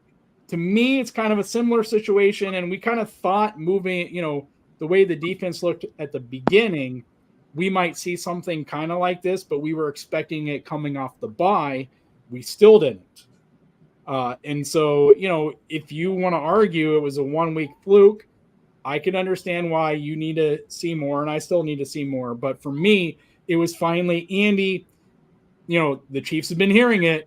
It's been all about the receiver room, and Andy's kind of been stubborn and not making the changes everybody in the world out there sees needs to be made, and that isn't involving more CEH. So that's why I put the Chiefs up there. Well, I'll say this. We didn't even talk about this, but he's been kind of the unsung player of last year's draft. But Byron Cooks had a phenomenal season. Am I lying by calling him an upgrade over Juan Thornhill? I think he is. I love the safety play, and Chiefs use a lot of 3 safeties, but I love Byron Cook, kind of the unsung player of last year's draft. Yeah. At least my opinion. Or you? I think you're higher on Thornhill than I am. I'm always gonna not like that Thornhill pick because Thornhill was 63 and DK Metcalf was 64, and I was so mad about that. Yeah, but who did we pick in the first round that it didn't even need to be? Thornhill wasn't bad though. We actually, if I remember, I think we traded out of the first round. But I do know this: we drafted McCole Hardman. We traded up in the second round for McCole Hardman, And then Juan Thornhill was our other pick in the second round. So I understand the Chiefs' logic not wanting to go 2 wide receivers when you had a hole in the secondary. But, I mean, I really want, like, bottom of the second round, DK Metcalf, when there was talk before the draft he was going to go top 10 after that. After his combine, I think it was not his combine, but his pro day, he ran like 4.3 something. So yeah, but I think you knew it wasn't going to happen when they chose Hardman over DK right there. So it's like that wasn't even one's fault because the moment they took Hardman, like he wasn't going to get picked. They weren't going to take him. I know. So Connor brings in a great question here, and One Pride. I know you're a Lions fan, but I'll have you go first here. Connor asked, do you think the Bengals have a chance at the Super Bowl next year? Does Burrow? I'm sorry? Does Burrow stay healthy? Does Burrow stay healthy? That's what I was saying. You hear me? Yeah, I can hear you. Does Burrow stay healthy? Well, that's a good question. I don't think we have the answer. Yeah, there's a good shot. And it depends on who they draft. Keys, Connor has a fantastic question here. Do you think the Bengals have a chance at the Super Bowl next year? It depends on your definition of chance. Like, are we talking about literally Barney Fife has a chance to pull out that one bullet in his pocket, load the gun with the shaking hand and get the shot off? Like, literally, there's a chance of it. Is it going to happen? Probably not. That offensive line is still terrible. That brings us to One Pride saying, is Joe Burrow healthy? Well, do they have a way to rebuild this offensive line? Because, Dan, as you said, they're kind of stuck with Orlando Brown Jr. Mm-hmm. He's not in Kansas City because he refused to go to the right, move to right tackle.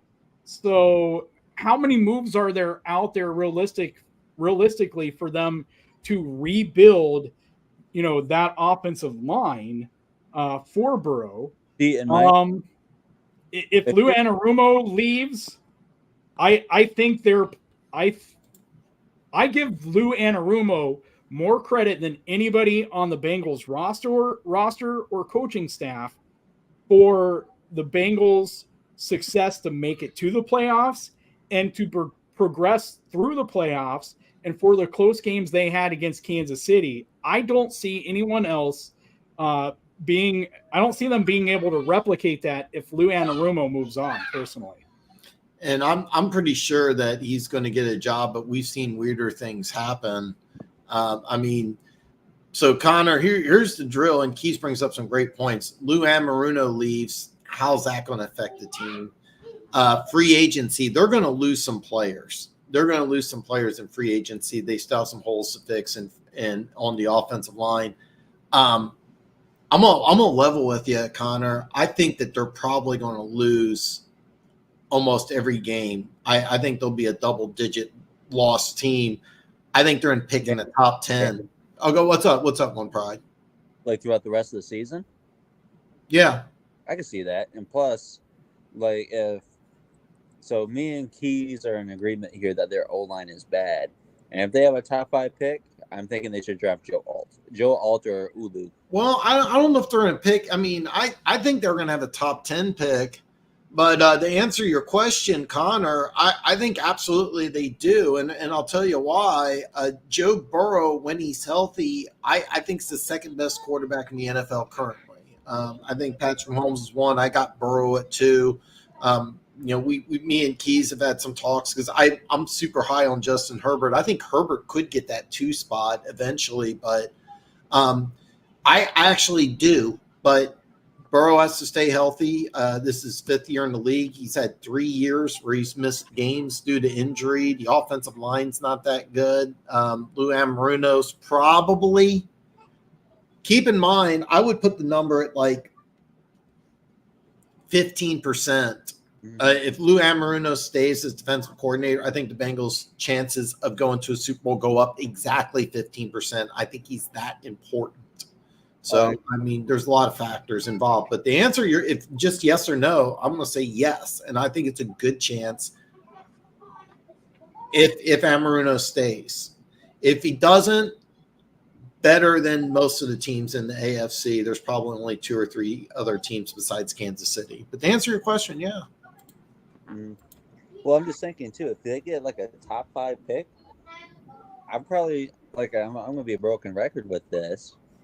Could you imagine Joe Alt or Ulu Fashiono, where from Penn State, protecting Joe Burrow? I agree. I just don't think that they're going to pick that high. You would be surprised, man. I mean, if you say they're going to lose out the rest of the games, Right. what's the record right now? Well, right now they're 5-6. I think they're going to have double-digit losses. I think 7's the maximum. But I mean, the Patriots at 2-9. Chicago's going to have 2 picks above them. Arizona, the Giants, Washington. I mean, we got a lot of time to talk here, but I mean, they could always tag Higgins and include him with their number 1 pick to move up. But, again, it comes back to what do you do? Are you going to play whoever, whatever that left tackle is? Are you going to move him to right tackle for a year or so? And it wouldn't be unprecedented, but is that what you're thinking for a year or two? Or are you just going to take a huge hit to your dead cap and get rid of Orlando? Or, maybe see if you can trade him. I know Jonah Williams, he demanded a trade because he was the 11th overall pick. The whole point of drafting him was have him on the left side. I was floored when they got Orlando Brown because I was like, Jonah Williams was your best player. They talked him into going over to right tackle, but they still have 3 guys up front that really aren't that good. I mean, the scary thing is they have the least athletic offensive line in the NFL, and it's not even close. No, I agree. I would argue maybe the Giants' current offensive line with like 3 backups and maybe the Jets. There's some Jets fans that may argue that too, but you're probably right. I mean, they have some holes. I don't think tackle. If I'm the Bengals, look what Kansas City did. All right, they lost to the Patriots in the AFC Conference Championship game. And what did they do? They took the Patriots' best offensive lineman. And that's what Cincinnati thought that they were doing with Orlando Brown. And Keas was like, yeah, he's probably like maybe the 4th best. I was higher on Orlando Brown than Keas is. But, I mean, I'd rather have Humphrey, Thuney. I think we'll lose Trey Smith in free agency. But I got a little I will say this, though. You kind of downgrade that tackle, in my opinion, from Jawan Taylor and Donovan, from Orlando Brown to Jawan Taylor and Donovan Smith, in my opinion. I don't. Okay, right tackle is an improvement. Jawan Taylor's 100% an improvement. I think I would rather have Orlando Brown than Donovan Smith at left tackle, but for the money that's involved in salary cap, then I'll take Donovan Smith. But Jawan Taylor's a massive upgrade on the right side. I think the only place where we've lost anything is the run game. The run blocking, I would agree with you that Orlando and Andrew Wiley were better. But, as Dan pointed out, the money thing is part of it. But, athletically, it's such a huge jump. But the other thing is like the numbers don't back that up. The Chiefs' number of pressures that they have given up has went down drastically, and Mahomes almost has 4 seconds a pass on average to get it off. It's like 3.8 seconds. And the biggest thing was Andy Reid was having to use tight ends to squeeze edge rushers. He was using tight ends and running backs to chip a lot. Go back and watch the Super Bowl last year and see what they did to help out both Orlando Brown and Andrew Wiley almost every single play.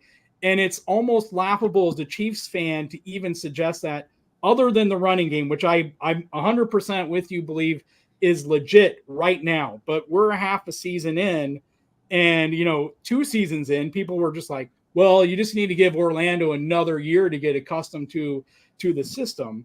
And we're talking about guys who have been in this system for a half a year now. So, well, I'll tell you what, one of the adjustments that Andy Reid has made is that the Chiefs have really improved running the ball between the tackles.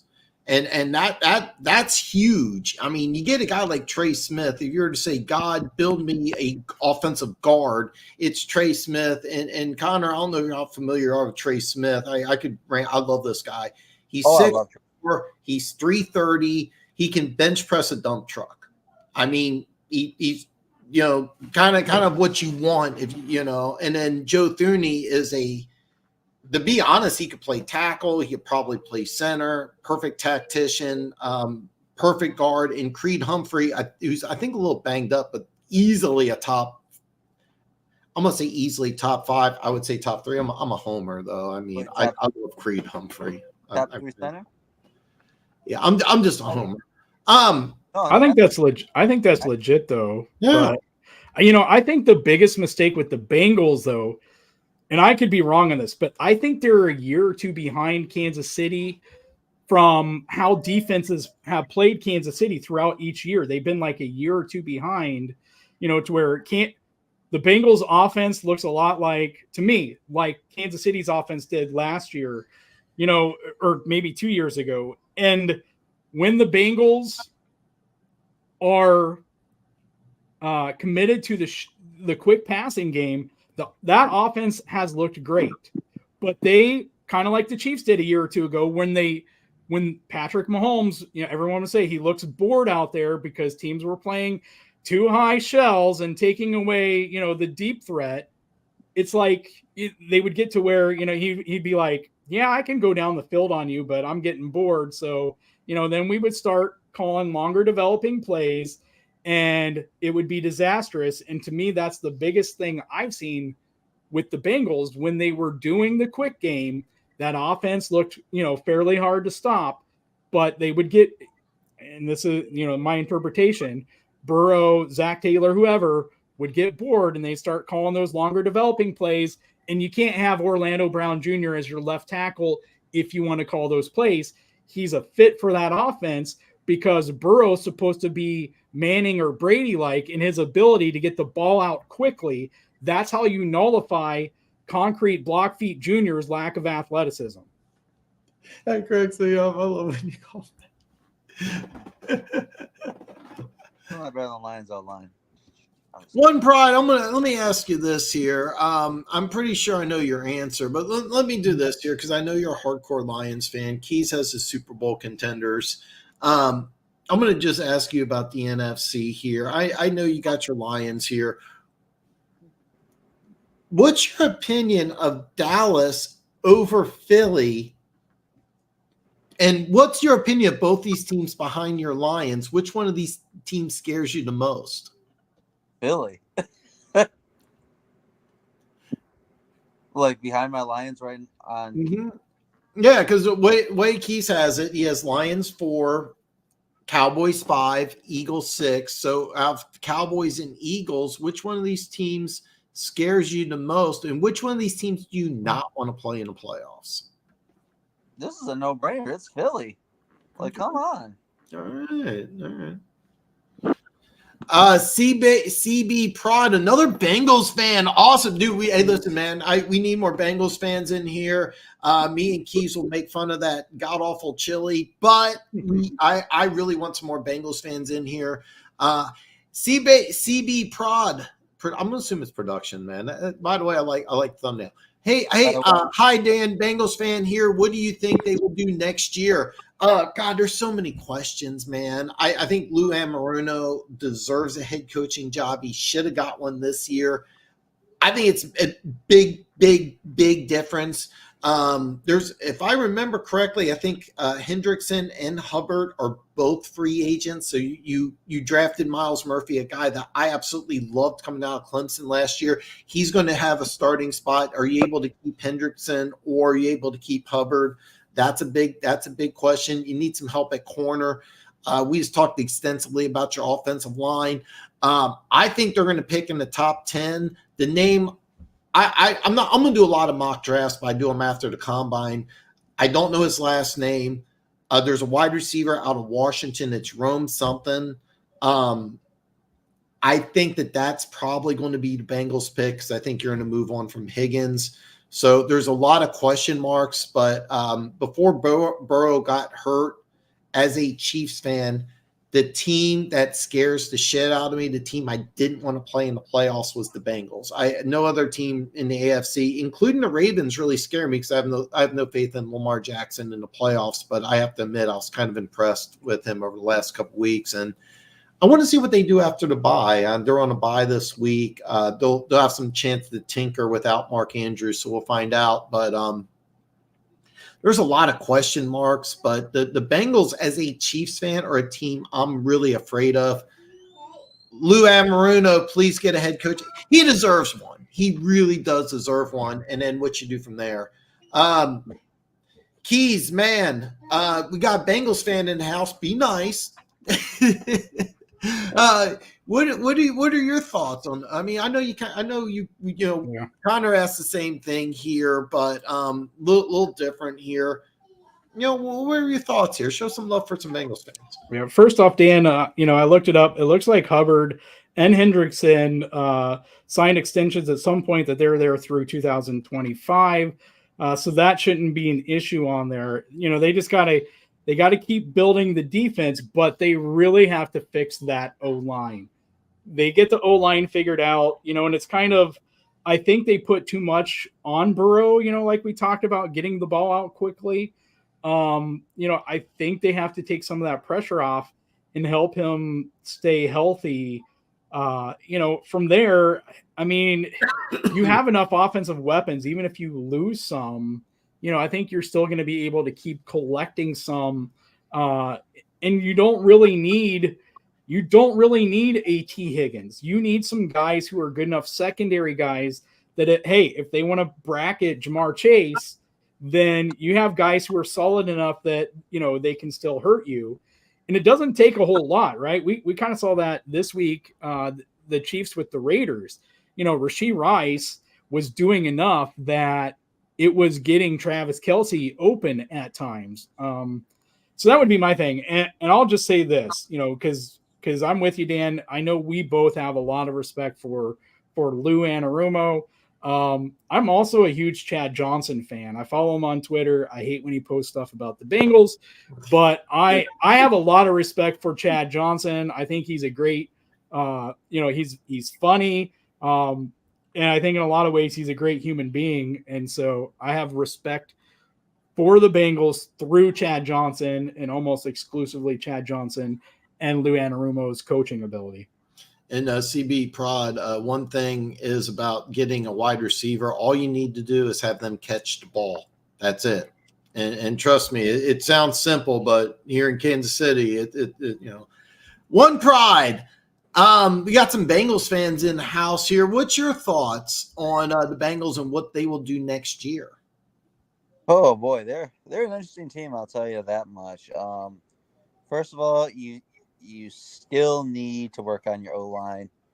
I don't know if you guys are going to let Higgins walk. I think you're probably going to let Higgins walk, and probably Reader as well. I think it'll be interesting, but if they lose out and get a top 5 pick and they get Joe Alt, I have high expectations for the Bengals next year. All right. I'll be honest with you. I think I looked at a few mock drafts. I haven't seen. I might be mistaken, but there's not a lot of interior offensive linemen. If I'm the Bengals, I might even trade down and just stockpile interior offensive linemen. instead of just taking a tackle. Dan, there's a ton of interior O linemen in this class.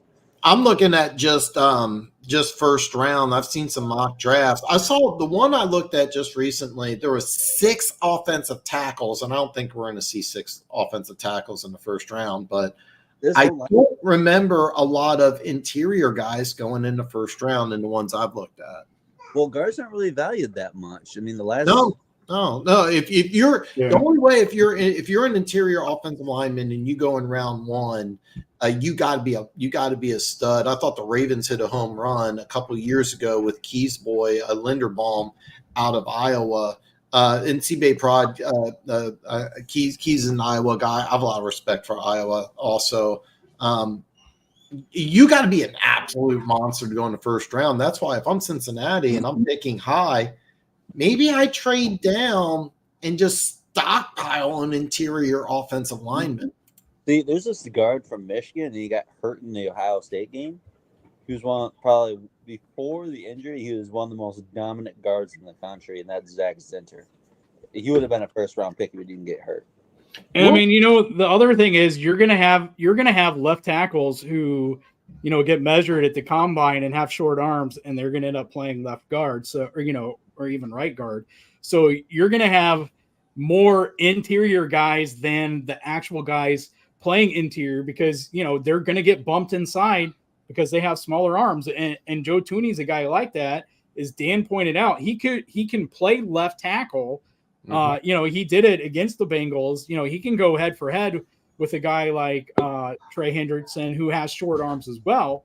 But you don't want him against elite guys with big arms. So you're going to see that. You're going to see some pretty decent left tackles in college, but we find out they have shorter arms and they end up interior offensive line guys as well. So that's going to, bump up the amount of those guys. So.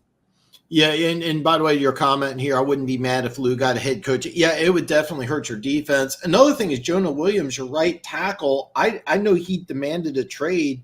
Is there a possibility, because he did start off on the left side, maybe the Bengals trade him? There's a lot of teams that would love to have an offensive lineman. Maybe they decide, hey, look, we'll take Joe Alt, plug and play on the right side for a year or two, or until Orlando Brown his contract's released, and then move him over to. If you draft a guy like Joe Alt, you're putting him on the right side, but the clock's ticking for him to move over to the left side. At least that's my opinion. I'm really high on Alt since One Pride's brought him up a couple times. I'm assuming the same thing because there's some debate that Alt's better than Fashanu, the left tackle out of Penn State. CB Prod, if you're a fan of the draft, you definitely want to stay tuned. We do a lot of draft stuff. Basically, I start releasing mock drafts every week right after the combine, but right after the Super Bowl, it's just I go basically head first into the draft. So if you're a draft fan, definitely stay here. Go ahead. Around draft time, we're gonna be talking about who's better. Remember when Sewell and Slater both came up that year, and everyone's saying Sewell's better? No, Slater's better. We're going to say the same thing with Ulu and Alt. Yeah, I mean, we talked about this extensively, and I kind of like talking about this and bringing this up. I had C.J. Stroud number 1, and I thought that he was the number 1 quarterback in the draft, and then there was others that said Bryce Young. And by the way, One Pride, I was not one of those who said Slater was better. But I did say I thought Sewell might have a better home inside than outside. But, God, he's playing good. And I agree with you, One Pride. You would look much better in Chiefs red than Honolulu blue, which I think I'm wearing Honolulu blue again. I think I wore this shirt. I love this shirt, by the way, even though it is color. I will say this, though, Dan. Sewell's probably one of the most dominant tackles in the league. He might be the best tackle in football. Really? Might be the best tackle. He might be. I would say Trent Williams, but I know he missed a couple games. And when I say the best, I would rather have a guy play 17 than a guy play 14 or 15 any day of the week. Yeah. But Sewell is way younger, too, than Trent Williams is. I can't think of anyone that's possibly that could possibly be better. Tristan Wirfs. Oh yeah, He's a good one. Yeah, and I that's a guy I would love that on the left side. I don't think it can happen, but I don't know what Tampa Bay's planning on doing here. Keys, you have Super Bowl contenders. Oh, I'm sorry, Super Bowl favorites, and it's San Francisco and Kansas City. One Pride. Let Keys have it here. What is right? What is wrong? San Francisco and Kansas City. San Francisco and Kansas City. I mean, I didn't make one this year, but if I this week, but if I put those, I would put San Fran at 3, Kansas City at 4. So you wouldn't have either one of these teams as a Super Bowl favorite. I think it's probably going to be the Eagles. I don't really like your. I'll say this: I don't really like your wide receivers that much. That's fair. I'd probably take Baltimore. Okay, so you would not even have so Keys is wrong is what you're saying. So One Pride is saying Keys is wrong. It's not San Francisco. It's not Kansas City. It's Baltimore and Philly. Yep. All right, fair enough. So rock of you, Keys. All right, Keys. So you have San Francisco 1, Kansas City 2. San Francisco is going to play Philly this week. Does this mean that you're predicting a San Francisco win in the city of brotherly love? Well, Philly already has 3 wins in games they should have lost, so anything's possible here. This picture is going to get decided for us at some point in the next few weeks because San Francisco also plays the Ravens here soon. We're going to have a lot of these questions settled.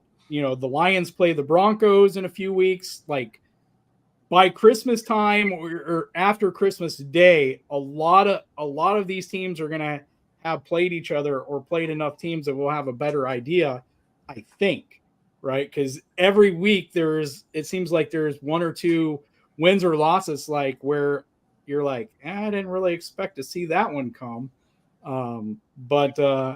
Yeah, I'm sticking with the 49ers. Like I said, I've seen the Philadelphia Eagles now 2 weeks in a row playing a game they should have lost. And it's hard to knock them for that because you still have to just win, baby.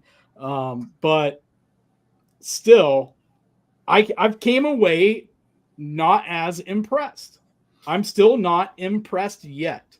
So I still have to see them play a great team and actually have an impressive win. Beating the 49ers last year, beating the 49ers with no quarterbacks isn't an impressive win to me. So I got to see it with healthy quarterbacks, see what happens, the game we were all robbed of in the playoffs last year, and see what happens. So if the Eagles want to show me something this week, I'm all for it. But right now, I haven't seen it. No, I agree. And as far as I'm concerned, when San Francisco's healthy, they're the best team in football. I just have zero faith in them staying healthy. But, yeah, they got some tough games coming up.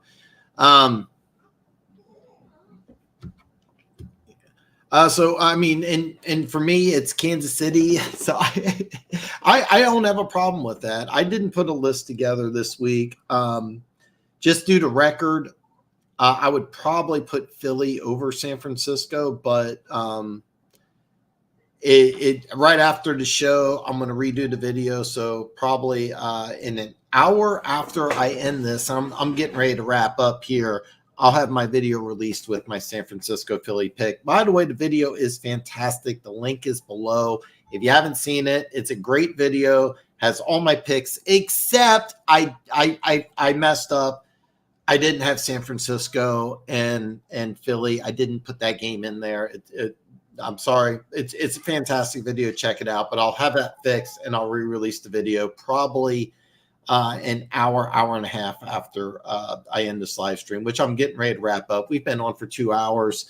So before I wrap up here, final thoughts, questions. If you have a question you want to ask, answer, go ahead and shoot. By the way, all my social media links are listed below. One Pride hit me up in the chat.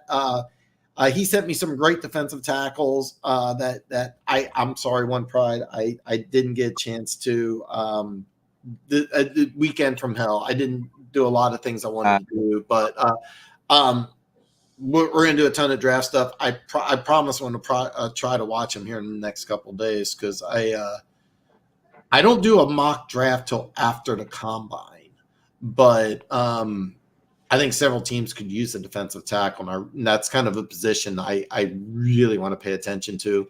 This Saturday, I'm really excited about the final Pac-12 conference championship game because I think it's going to have a huge impact on the draft. I think it's going to have a massive impact on the draft. Do you think the Dolphins re-sign Christian Wilkins?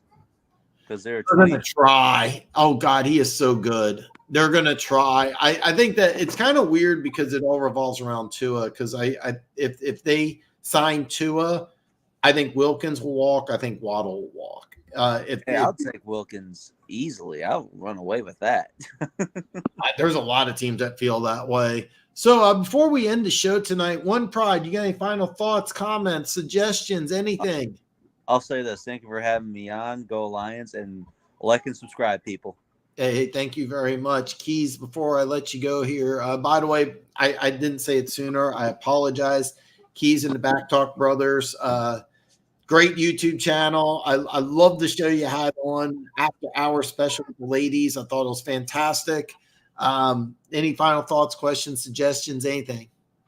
Yeah, since we have a Bengals fan in the chat here, I'll ask this. This will be my last thing, period. T. Higgins or DJ Reader? If you bring one back, who would you prioritize, Dan, bringing back? I know what my answer is, but I want to hear yours. You know, I thought, isn't Reader a second year? Isn't he a second or first year player? I thought isn't Reader the second year? Isn't he the second round pick out of Michigan, or I got him mixed up? No, he started with the Texans in 2016. Okay. I don't know why I thought it was Turner. It's DJ Turner. Man, you know what? That's surprisingly tough. I'm gonna be honest with you. I've been picturing Cincinnati without T. Higgins for so long that I would actually take Reader because I think you can get him for less. And I also think that you got to keep that continuity in that secondary. I also thought that Hubbard and Hendrickson were free agent. I thought Hendrickson was. I wasn't sure about Hubbard, but you have three nice pass rushers because I thought Myles Murphy was a guy that I thought was going to go much, much earlier in the draft. The Bengals got him at 28. I thought that was a steal. I thought he was going to go top 15. When the draft came out, I thought Houston at 11 could have taken him. Of course, Houston traded up to number 3, gave up an arm and a leg to draft Will Anderson out of Alabama. Do we know any Alabama fans, Keys? None. Terrible team, overrated. Yeah, I don't think we know anybody. So it was interesting, but yeah, man, I've been picturing. Here's the thing. I think Higgins is the better player. I've just been picturing him gone for so long that I would probably go Reader. What were your thoughts? Did I just throw you a curveball? Or listen, I'm with you because if the Bengals let Reader walk and the Chiefs moved on from Chris Jones, I would love to see them bring him to Kansas City because I think you can put him in and then, keep Charles Omenihu inside next to him. And I think Reader would be such a godsend for our run defense. If you have Nick Bolton back and you have DJ Reader, I think that makes the run defense so much better. And you can have all your fun with Charles Omenihu next to Reader. Reader's kind of to me, he's kind of more the hardworking guy, and you let Omenihu clean up. So if Cincinnati decided to not bring him back, I'd be all over that. Reader is a guy that more suits. Yeah, I mean, it's becoming obsolete, but he fits more of that 3-4 defense, and it really like I'm almost looking at the Chiefs now, and I want to call them a 3-4 defense now. Like, am I wrong or hybrid, whatever you want to call them? Yeah, I think a guy like Reeder would fit in perfectly in Kansas City, especially if and you know what, he'd be so much cheaper than Chris Jones. Yeah. I mean, don't get me wrong. I think Higgins would, like, if you're playing Madden, Higgins would have the higher rating, but I've been picturing him gone for so long, and you're right. If you just get some other guys that can just play, then it's kind of we agree. Panthers need to pay Higgins a lot of money next year. I can see that happening. One other thing before you get out of here, are you going to be live tomorrow night? Yes, we will be live at our normal time of 7:30 p.m. Arrowhead time. All right, guys, make sure you check out the Back Talk Brothers. It's a fantastic channel. I'm going to end the stream.